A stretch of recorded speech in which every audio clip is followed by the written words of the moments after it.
Boys are hard to raise, man. All my sisters have boys, and I just feel for them because it's really hard, and they really do. Here's the thing, though. Girls are just as hard to raise, but on a whole other level. They're different. Here's the difference to me between boys and girls. Boys fuck things up. Girls are fucked up. That's the difference. Boys just do damage to your house that you could measure in dollars like a hurricane. Girls, like, leave scars in your psyche that you find later, like a genocide or an atrocity.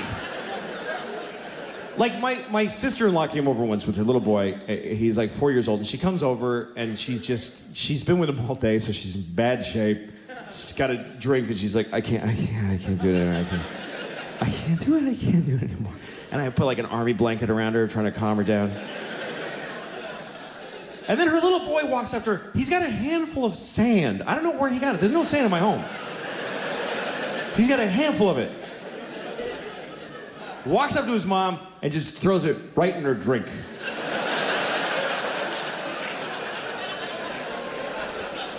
It's all she had. And he just ruined it. Really confident, too. Not like this. He was like, yeah, that's where that shit goes, right there.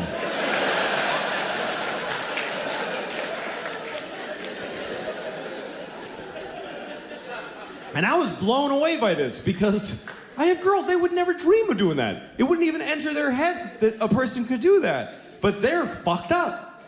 Like my 5-year-old, the other day, one of her toys broke. And she demanded that I break her sister's toy to make it fair. And I did. That's how much shit she gave me. I broke the little toy, and I felt awful. I was like crying. And I look at her, she's got this creepy smile on her face.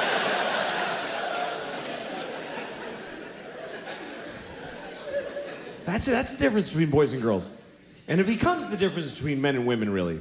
Because a man will, like, steal your car, or burn your house down, or beat the shit out of you. But a woman will ruin your fucking life. Do you see the difference? Like, a man will cut your arm off and throw it in a river. But he'll leave you as a human being intact. He won't fuck with who you are.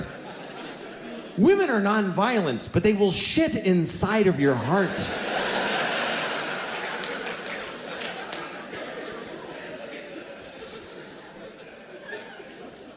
My wife and I, we've been married for about 9 years now, so we're almost done. And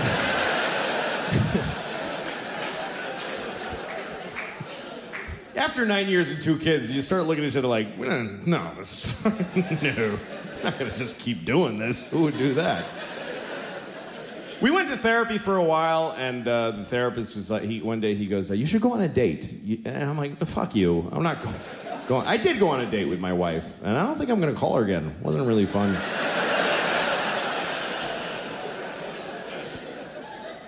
Some things do get easier as you've been married for a while. You start to understand each other better, and you start looking at yourself more. You spend a lot of your marriage looking at the other person and trying to change them or figure them out. Then you start realizing what you're bringing to the table, and you blame them less for shit, you know? Like, my wife will never fuck me again. I know that now.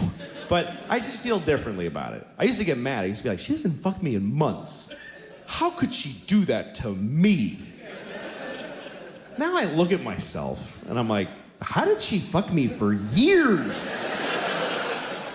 She fucked me for years. She couldn't possibly have enjoyed most of those fucks. Which means she took about 500 for the team. You gotta respect that shit. I think it's hard for women to have sex if they don't feel like it. It's not a skill they have generally. Men have it, that's just different. We have different sexual skills. Men can fuck whatever, we don't care. We'll fuck you if we don't like you, everybody knows that. But we'll fuck you even if we don't feel like fucking you. Even if we're not hard, like, I'll fuck you, give me a second, I'll find a way. We don't care, we'll fuck things. We'll fuck a rusty keyhole nailed to a donkey's ass. We don't give a shit. We are jizz on demand. We just have we don't care.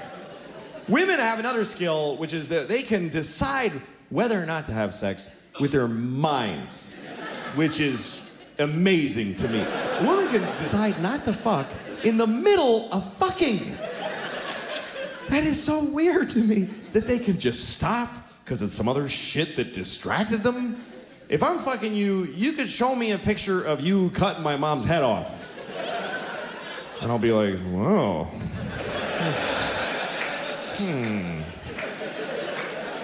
As soon as I come, we're gonna have a talk about that picture. That's really...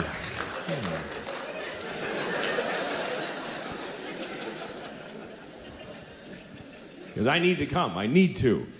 Coming is a need. I came the first time when I was 12 and I haven't skipped a day.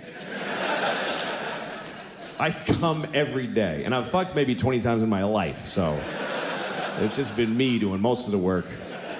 And I really, I jerk off way too much and it upsets me. I don't know why. Maybe it's because it's so selfish. I don't know what it is, but I know it's bad. I know I'm hurting somebody somewhere. There's something wrong with it. Like, I was thinking the other day that you can figure out how bad a person you are by how soon after September 11th you masturbated, like how long you waited. And for me, it was between the two buildings going down. So I have a feeling that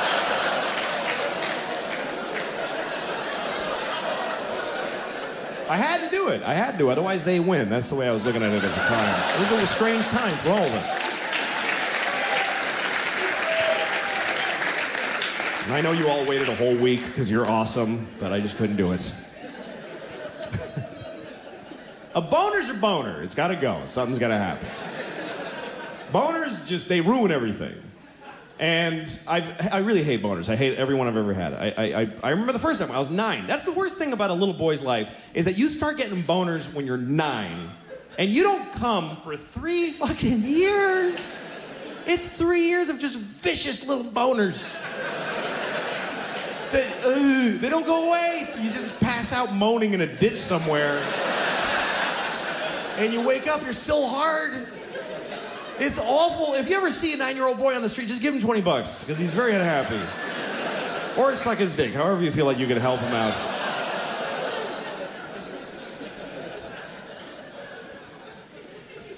I remember that, man. I remember being 9 and just being hard and not knowing why or what to do. I just would rub my dick against stuff. That's all I did. Everything. If I was sitting in front of a car, I would just press it against the car. Like, oh.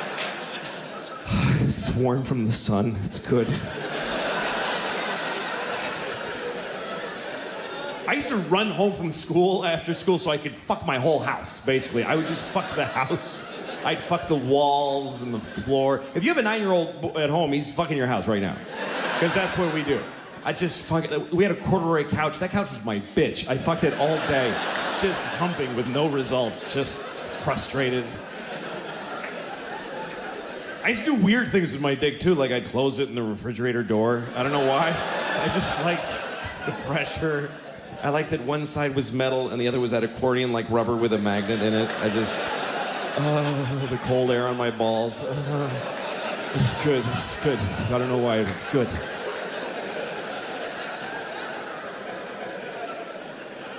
I don't know how I ever got laid, really, because I was awful at it. I still am. I never understood, like, there's guys that just have this confidence and they can, like, go out with a girl, know when to lean in and kiss her and shit. I couldn't, I would just go, could I ever fuck you? Like, I just blurted out. I remember one night I was with a girl, I was like 20 years old, I was already doing stand-up, and I did a show in Washington, D.C. And after the show, one of the waitresses came back to my hotel. She was really cute. And we're making out in my hotel, and she's into it. She's like humping me. So I start putting my hand up her shirt, and she stops me. I'm like, okay. So then we're making out more, and I start putting my hand on her ass, and she stops me. So after a while, she went home. Nothing happened. And then the next night, I saw her at the club, and she goes, hey, what happened last night? I was like, what? And she goes, how come we didn't have sex? I was like, because you didn't want to. She's like, yes, I did. I was really into it. I was like, why did you keep stopping me? And she goes, because I wanted you to just go for it. I was like, what does that mean? She says, I'm kind of weird. I get turned on when a guy just gets frustrated and just holds me down and fucks me. Like, that's a big turn on for me. And I was like, well, you should have told me. I would have happily done that for you. And she says, no, it has to feel real and dangerous. I'm like, what, are you out of your fucking mind?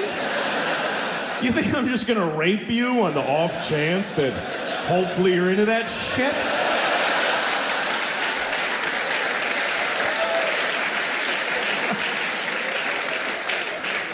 Kind of an idiot. I'm getting kind of a rapey vibe from this girl. I don't know. I suspect she might enjoy being raped. Maybe that's her thing. I don't want to ask first and ruin it, so just take a shot and rape her. What the hell? What's the worst that could happen after all? Jesus. But anyway, that's all history. Sex for me, it's gone. It's just me and my wife, and it's sad because my wife is beautiful. I love to look at her and I feel for her. She's gorgeous. She really is. She just turned 40 and she looks awesome. And it's not because she looks younger than 40. She looks 40 on the nose. But I like that. I didn't know I would, but I find it really sexy. I like that. I like women. It's a huge turn on. She's got gray streaks in her hair, and I find that sexy. I really do. She's got strong arms from picking up the kids. She's strong and sexy on a whole other level, you know? She's changing. She smells different. She used to have blue eyes. They're black now. She's like intense, kind of crazy looking, you know? And all these lines in her face from all the shit I did to her, you know? She's got character. She looks like one of those pictures from the Depression of the Dust Bowl farmers, you know?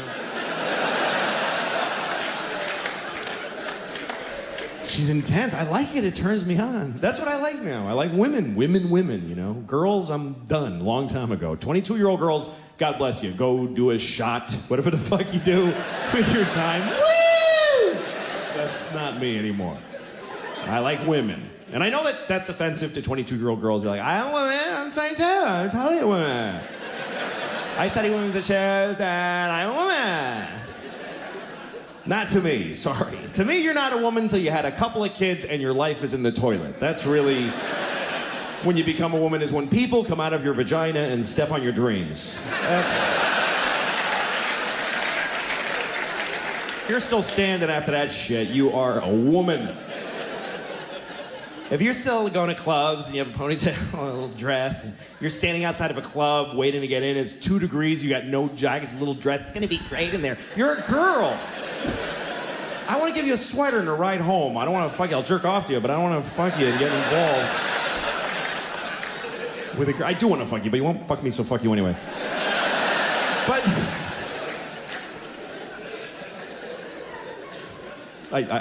I'll totally fuck you. But there's just a difference between girls and women, and it's not about age. Like there's a reason why they call it Girls Gone Wild. You notice there's no Women Gone Wild, because no one would fucking buy the Wild Women DVD. Because when girls go wild, they show their tits to people. When women go wild, they kill men and drown their kids in a tub. That's what wild women do. They don't show their tits to nobody. They fuck with their bras on. It's a whole other thing. Try taking your 40-year-old wife's picture when she comes out of the shower. Fuck you! Get the fuck out of here! It's not funny. You thought it would be cute? Like, no, she's like, fuck off! Sorry. Because she doesn't have tits anymore. She has breasts that need to be checked and maintained. I get bills for my wife's breasts. That's some grown-up woman shit right there. Girls have the titties with the little perky nipples, and that's awesome. But you're not a woman till you got long, chewed-up nipples.